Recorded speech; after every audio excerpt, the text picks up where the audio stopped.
Ned Fulmer didn't just have an affair. He accidentally became a case study in how the internet punishes moral failure, and why comebacks fail when the story is told in the wrong order. This isn't drama. It's about how parasocial trust, meme culture, and public shaming actually work. Because if you think this scandal was just about cheating, you're missing why people are still mad 3 years later, and why his return went so badly. Today, we're breaking this down as a full case study. What happened, why it hit so hard, and what it reveals about internet morality. Hi there, I'm the Fit Historian, and I look at internet culture through a historical lens. And trust me, once you see this pattern, you can't unsee it. Before we talk about the scandal, the backlash, or the failed comeback, we need to understand something fundamental. Ned Fulmer wasn't famous in the same way other internet men are famous. He wasn't marketed as edgy, he wasn't ironic, he wasn't distant or aloof. Ned's public identity was built on emotional reliability, and that matters more than people realize. The Try Guys rose to prominence during a very specific moment in internet history, the post-BuzzFeed Exodus era. Audiences were tired of overly produced content, corporate sheen, and personalities that felt interchangeable. What the Try Guys offered instead was a sense of knowing them. They cried on camera, they argued openly, and they talked about mental health, relationships, and insecurity. And crucially, they framed all of that as real. Within that ecosystem, each member functioned as a narrative role. Not a character exactly, but a story position. Ned's position was stability. He was married, domestic, predictable, soft-spoken compared to the others,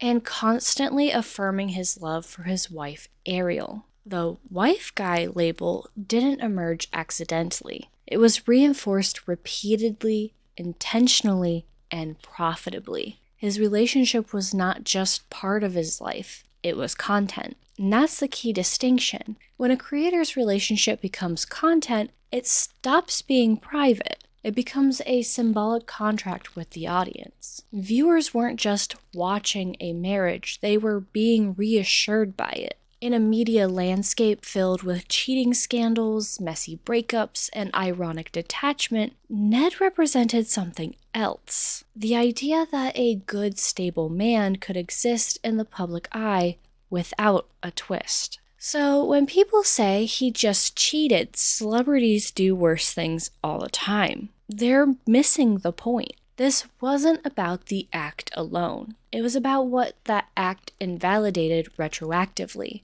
Every joke about loving his wife, every emotional beat that relied on that sincerity, every parasocial moment where viewers felt comforted by consistency. All of it collapsed at once. And that collapse didn't just affect Ned. It reframed everything the Try Guys had presented as authentic, which is why the fallout wasn't just loud, it was personal. When the Ned Fulmer scandal broke, one of the most common early reactions online was confusion. Not disbelief, not shock, confusion. People weren't asking, did this really happen? They were asking, how does this fit with everything we've been shown? That question is the emotional core of this entire case study, because the rupture wasn't just moral, it was narrative. In most internet scandals involving infidelity, audiences process the situation at arm's length.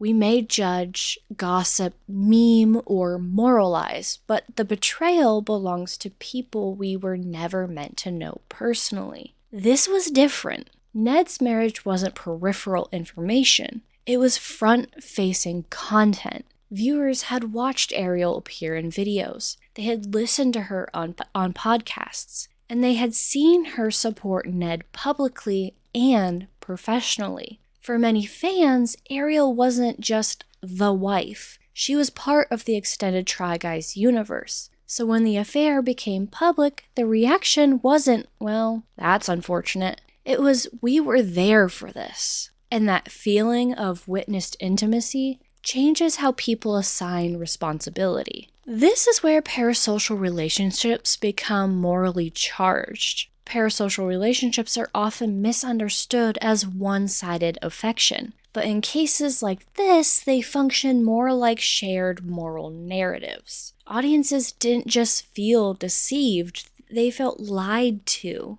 manipulated, and complicit in a false story. When creators invite viewers into emotionally intimate spaces, those viewers begin to see themselves as stakeholders in the narrative, not decision makers, but witnesses. So when that narrative collapses, the audience doesn't react like passive consumers. They react like a community processing betrayal. That's why language online quickly shifted from disappointment to moral reckoning. Another reason this scandal escalated beyond typical YouTube drama was the workplace dimension. This wasn't a private affair between two equals outside of professional context. It involved a power imbalance within a company Ned helped run. For many viewers, this reframed the issue entirely. Now the story wasn't just about infidelity, it was about abuse of power, ethical responsibility, workplace trust, and professional misconduct. And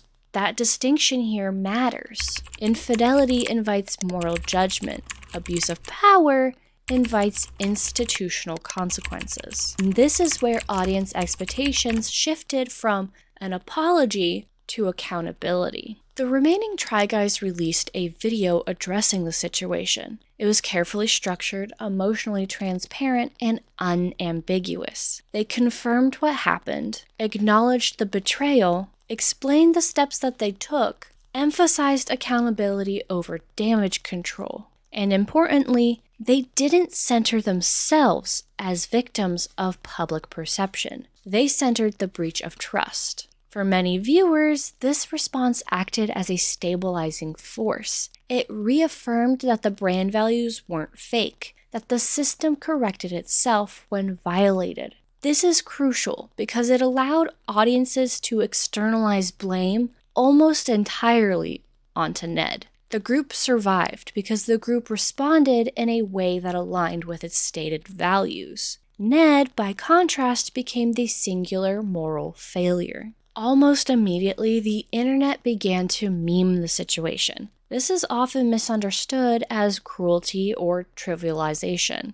But historically, humor has always been a way communities process moral discomfort. Memes simplify complex situations, encode judgment into repeatable symbols, and allow collective participation in meaning making. In this case, Ned became shorthand for hypocrisy, false moral branding, and the danger of monetized authenticity. Once someone becomes a meme, their identity freezes. Nuance becomes harder to reintroduce, and this is where the damage becomes long-term. Even at this early stage, something important happened. The audience didn't just lose trust in Ned, they lost trust in the version of him they thought they knew. And that distinction matters because trust once broken doesn't reset, it reorganizes. Viewers weren't just waiting for an apology, they were reassessing years of content through a new lens. Every wife guy moment became retroactively suspect. Every expression of sincerity became potentially performative. And that reframing is almost impossible to undo. At a broader level, the scandal tapped into something bigger. It reinforced a growing cultural anxiety. That authenticity online is fragile, that branding morality is risky, and that intimacy used for content can backfire spectacularly. Ned Fulmer became a symbol not because his actions were unique, but because they exposed a structural vulnerability in influencer culture. And once that vulnerability is visible, audiences don't forget. After the scandal broke and the Try Guys addressed it publicly, Ned Fulmer disappeared. No videos, no long-form explanation, no visible attempts at public accountability. And on the internet, silence is never neutral. There's a common belief, especially among public figures, that stepping away allows controversy to cool. That with enough time, outrage will fade, audiences will move on, and a return can happen on more forgiving terms. This belief is, well, only partially true.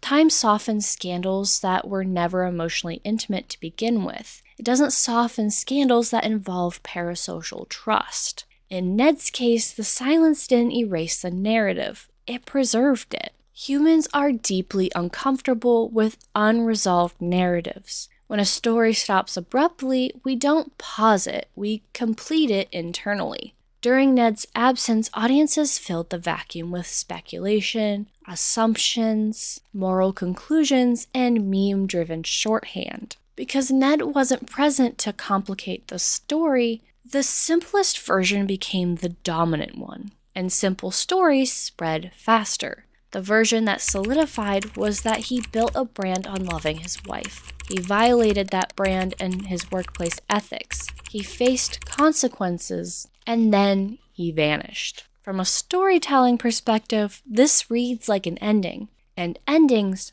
are sticky. Another reason silence didn't help it is because the internet doesn't forget, it archives. Clips of Ned praising his marriage continued circulating, now reframed as ironic or hypocritical. Old interviews were reposted with new captions. Past sincerity became punchlines, and this is an important shift. Once content is recontextualized, it no longer belongs to its original moment. It becomes evidence, and evidence doesn't age out the way trends do. During Ned's absence, memes did more than joke. They encoded judgment. A meme doesn't argue. It doesn't debate. It declares. Every time Ned's name appeared online, it was accompanied by shorthand moral conclusions. No explanation required. Everyone already knew. This is why re-entering after a long silence is so difficult. You're not reintroducing yourself. You're interrupting an established narrative. While Ned was absent, the Try Guys continued. They released content. They addressed the emotional fallout. They re-collaborated their brand, and importantly, they succeeded. This success reinforced the idea that Ned was not only morally culpable, but narratively unnecessary. The group didn't just survive without him, they thrived. From an audience perspective, this validated the moral judgment. If the story works without you, your return has to justify itself. By the time 3 years passed, public perception had crystallized. Most viewers weren't waiting for growth. They weren't waiting for context. They weren't waiting for an explanation. They had already decided what Ned represented. This is what I like to call a perceptual freezing. The audience's emotional relationship to Ned was locked in the moment of rupture. Without new narrative beats, nothing softened that image. So when Ned eventually returned, he wasn't meeting an open audience. He was meeting a finished judgment. Silence can sometimes signal reflection, but it can also signal avoidance. Because Ned never publicly walked viewers through remorse, accountability, learning, or even change, audiences assumed those things either hadn't happened or weren't meant for them. And that assumption matters because Ned's original relationship with viewers was built on inclusion. You can't build intimacy, then expect privacy without consequence. By the time Ned re-entered the public eye, several conditions were already in place. There was a fixed moral narrative, memeified shorthand, an audience emotionally stuck in 2022 to 2023, a comparison point in the Try Guys' continued success, and no visible arc of growth. This meant this comeback didn't start at zero. It started in the negative. And that brings us to the most critical act of this case study. When Ned Fulmer finally returned to the internet, it wasn't subtle. There was no soft re-entry, no gradual reintroduction, no testing the temperature of the room. Instead, there was a flood. A podcast, multiple videos, a dating show, a wrestling appearance, and a new media company for influencers. What even is going on with that? And at the center of it all, a single framing choice that shaped how everything else was received. The first major public-facing piece of content Ned released was the podcast episode featuring Ariel, which was published on or around September 17th, 2025. This choice can't be overstated in its importance. First content back doesn't just introduce a creator, it defines the entire arc of the return. It tells the audience what kind of story they're about to be asked to participate in. And in this case, the story began at the emotional climax. From a narrative standpoint, this is completely backwards. The Ariel episode functioned like the final chapter of a redemption arc, without any of the preceding chapters being visible to the audience. No gradual reflection, no visible learning process, no incremental accountability. Just, here's the most emotionally loaded conversation possible, please accept it. And for many viewers, that felt less like closure and more like pressure. Here's something that often gets overlooked in discussions about creator comebacks. Audiences have emotional timelines too. Ned and Ariel may have spent years processing this privately, and that's both valid and very necessary. But the audience didn't experience those years. The audience was emotionally frozen in the moment the scandal broke. So when the podcast presented what appeared to be a calm, mediated, reflective conversation, viewers experienced dissonance. To them, the emotional math didn't add up yet. It felt like being asked to accept a resolution without even seeing the conflict unfold. Audience reactions to the podcast were not universally hostile, but they were overwhelmingly critical of Ned's presentation. Common critiques included that he appeared emotionally distant. His language felt clinical rather than remorseful. That the conversation felt structured and controlled. And Ariel carried much of the emotional weight. Many viewers described the episode as a PR exercise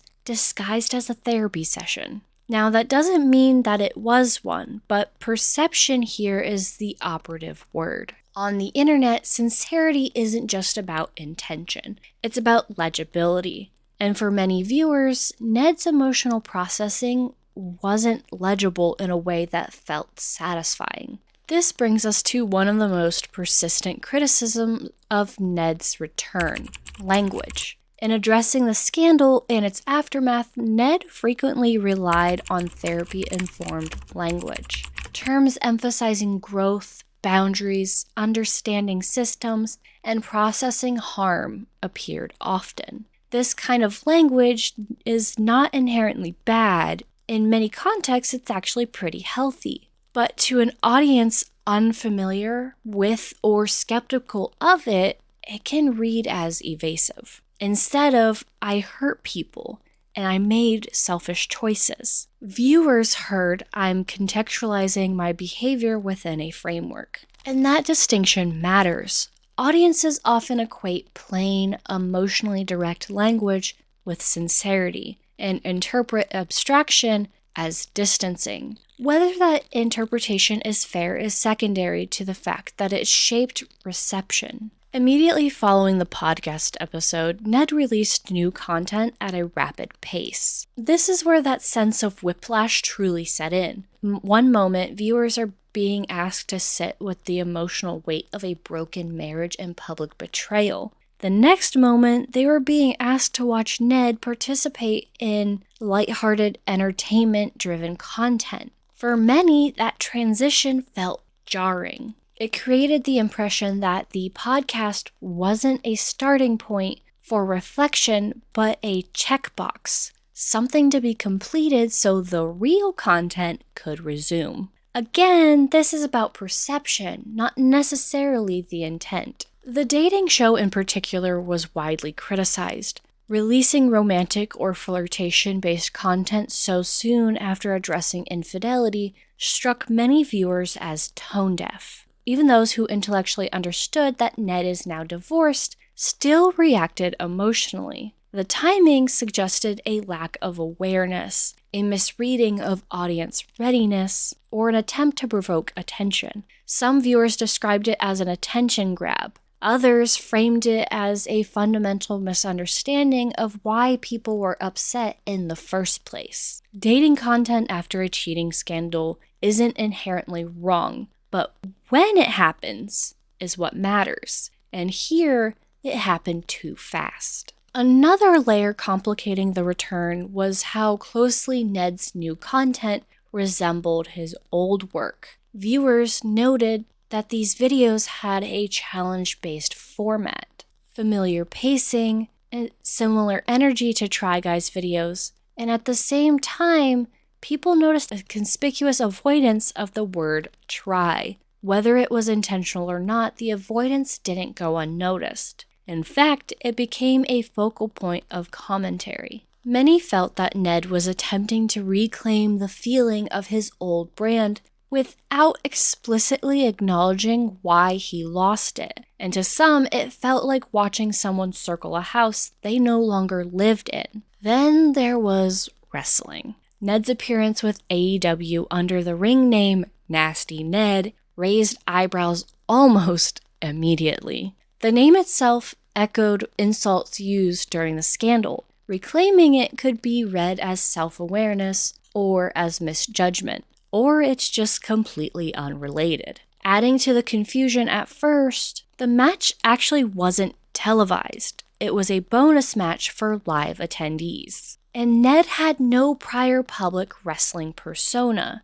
Some interviews later suggested he trained seriously and that this may not be a one-off, but I don't agree with that. The confusion when this first popped up came from the fact that the appearance was so soon after his return and it didn't seem to line up with anything he was doing at the time. It later made a little more sense when he released a video on his YouTube channel about the experience, but it was still strange for viewers to say the least. This event seemed to introduce a new attempted identity of being adventurous, fearless, and spontaneous. But layered on top of everything else, it felt really disjointed. Viewers weren't seeing a coherent arc. They were seeing rapid reinvention. Across all of this, the podcast, the dating show, the wrestling, the content flood, a consistent critique emerged. There was no visible through line. Instead of, this is who I was, this is what I learned, and this is who I'm becoming, audiences saw a new thing every week. Some viewers described it as a midlife crisis. Others framed it as desperation. And still others simply felt confused. The common thread was that the audience couldn't locate themselves in the story. And when audiences can't locate themselves, they disengage or critique. Perhaps the most damaging perception was that Ned was trying to skip the accountability phase and jump straight into content. Yes, he addressed the scandal. Yes, he spoke with Ariel. But because there was no gradual build-up, it felt transactional. Like, here's the serious conversation, now let's move on. For an audience still processing betrayal, that felt premature. At its core, the return failed not because people are unforgiving, but because the story was mistimed. The audience needed slowness, repetition, visible growth, and emotional translation.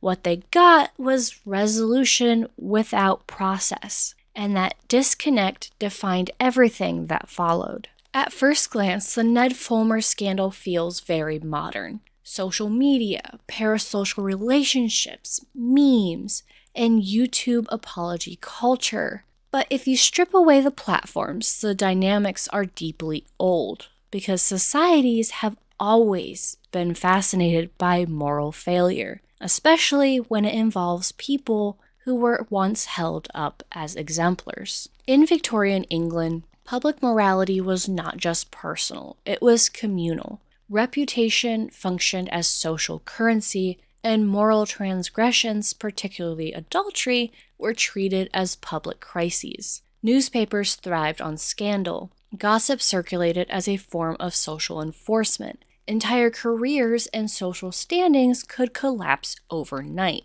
The reason wasn't just prudishness, it was trust. Public figures were expected to embody stability, respectability, and order. When they failed, it wasn't simply that they broke rules, they disrupted the narrative society told itself about how moral people behave. Sound familiar? Historically, societies used ritualized shaming to reinforce norms. Charivari rituals in early modern Europe, for example, involved loud public mockery of those who violated social expectations, particularly in marriage. Communities would bang pots, chant insults, and publicly humiliate offenders. These rituals weren't random cruelty. They served a social function of reinforcing shared values, marking acceptable behavior, and reasserting communal authority. The internet performs the same function, just digitally. Memes replace chants. Commentary videos replace pamphlets, and trending topics replace town squares. Across cultures and centuries, adultery has always provoked outsized reactions, not because it's uniquely harmful, but because it destabilizes foundational social structures. Marriage has historically been about property, lineage, stability, and trust. Even in modern contexts where marriage is framed as emotional rather than economic, it still symbolizes reliability. Ned Fulmer's brand was built on reliability, so when that collapsed, the reaction followed a well-established historical script. One of the most consistent patterns in moral scandal history is this. The higher someone is positioned as morally exemplary,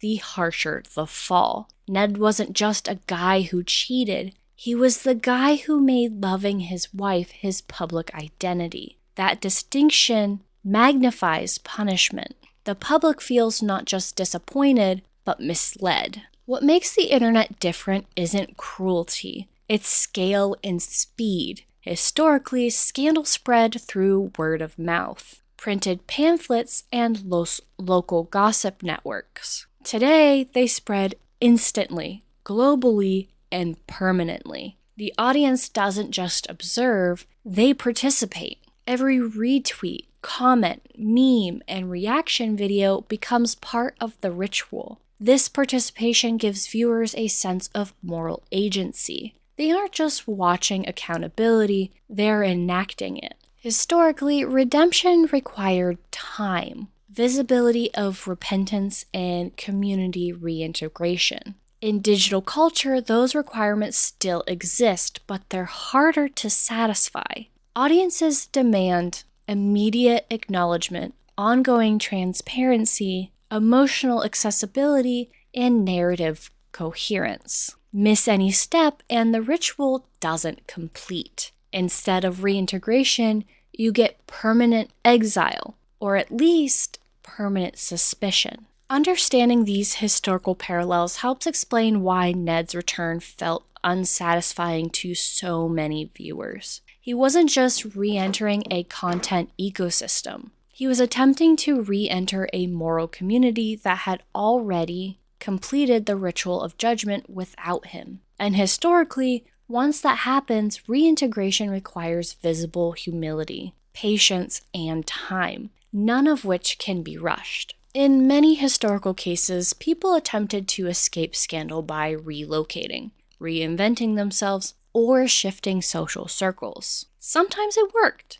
but often the stigma followed. Because stigma isn't about geography or time, it's about unfinished moral narratives. The internet functions the same way. You can change platforms, you can change formats, you can change personas, but you can't outrun a story that feels unresolved. By the time we reach this point in the story, the question isn't really about Ned Fulmer anymore. It's about what his fallout reveals about us, about internet culture, and about the systems we've collectively built around authenticity and trust. Because Ned's actions didn't just break a personal promise. They exposed a structural tension that exists at the heart of influencer culture. When creators brand themselves around values, honesty, family, vulnerability, morality, they enter into a kind of unspoken contract with their audience. The audience gives attention, loyalty, and emotional investment.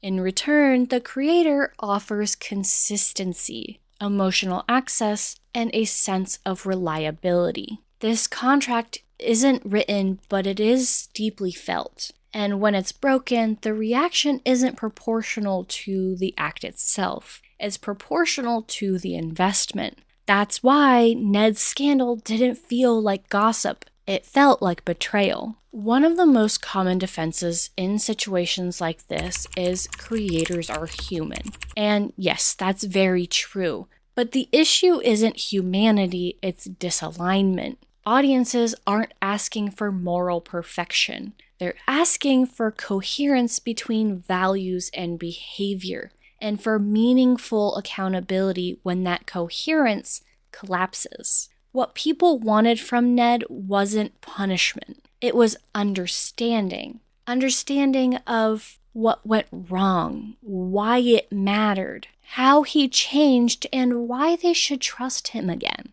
Those answers can't be rushed. One of the biggest takeaways from this case study is that redemption online functions like narrative. It requires setup, conflict, reflection, change, and resolution. Ned attempted to start at the resolution, but without visible conflict, processing, and growth, resolution feels unearned. This is why so many viewers reacted negatively, not just to what he did, but to how quickly he seemed ready to move on. Here's the uncomfortable truth. Private growth does not automatically translate into public redemption. That doesn't mean people owe the internet their healing. But if the damage occurred publicly and the brand was built publicly, then the repair has to be legible publicly too.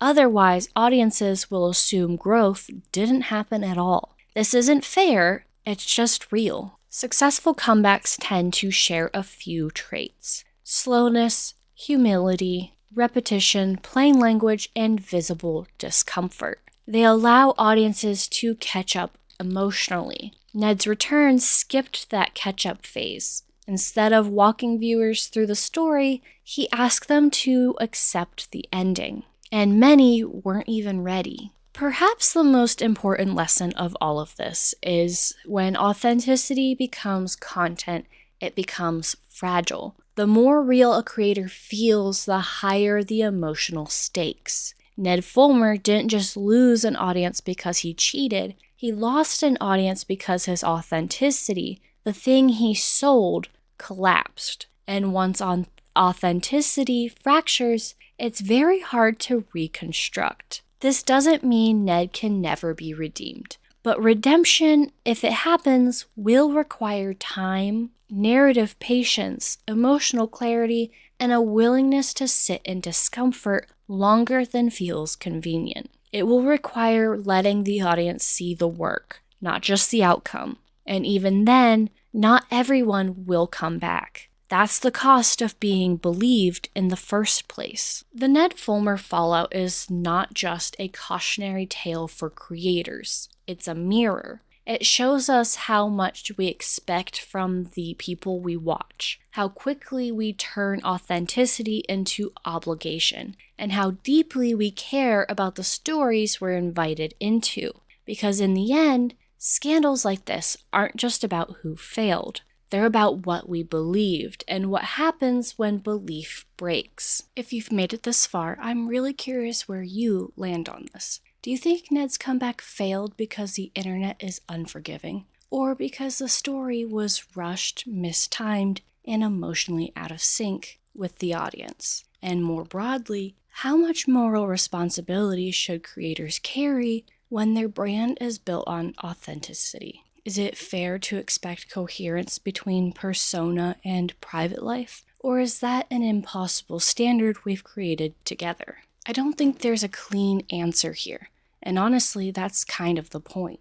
If you want to keep unpacking moments like this, internet scandals, cultural flashpoints, and the history hiding underneath them, go ahead and hit that subscribe button and ring the bell so you don't miss the next episode. This channel is about slowing these stories down and asking why they hit the way they do. And if you have any thoughts, disagreements, or angles I didn't cover, go ahead and drop them in the comments. Just try to keep it thoughtful. We've had enough public shaming for one video. I'll catch you in the next one. Bye!